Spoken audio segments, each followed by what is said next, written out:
Hi అండి. ఈ temple నేను సుబ్రహ్మణ్యం టు హైదరాబాద్ వస్తుంటే మధ్యలో కనపడింది.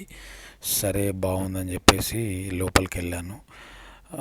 నాకైతే వరంగల్ దగ్గర ములుగు జిల్లాలో ఉన్న రామప్ప టెంపుల్ లాగా ఉంది. మధ్యలో టెంపుల్ చుట్టూ గార్డెన్ ఉంది. చాలా బాగుంది. ఈ టెంపుల్ ఆర్కిటెక్చర్ కానీ చాలా అంటే చాలా పీస్ఫుల్గా బాగుంది. ఇక్కడ ఎక్కువ విజిటర్సే ఉన్నారండి. నార్మల్ అంటే భక్తులు అంటే ఏం లేదు, టెంపుల్ను చూడడానికి చాలామంది అయితే వస్తున్నారు. జస్ట్ ఈ ఆర్కిటెక్చర్ని చూడడానికి అయితే చాలామంది, ఎస్పెషల్లీ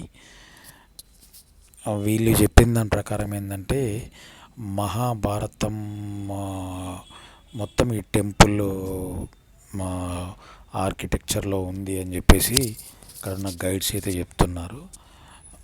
అందులో చెక్కారు అని చెప్పేసి. ఇక్కడ దేవుడు శివలింగం చూడండి. చూడండి, ఇది టెంపుల్ పైన ఎంత బాగా అద్భుతంగా ఉందో. చాలా అంటే చాలా బాగుంది.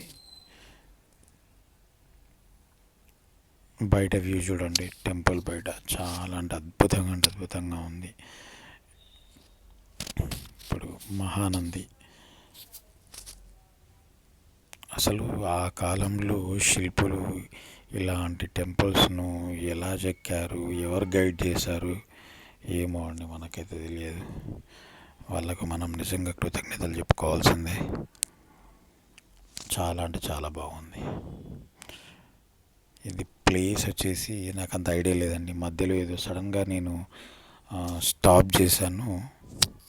కర్ణాటకలోనే సడన్గా కనపడింది. సరే బాగుందని చెప్పేసి ఆగాను అంతే.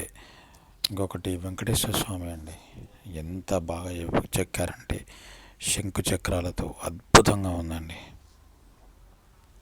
చూడండి. Thank you. ప్లీజ్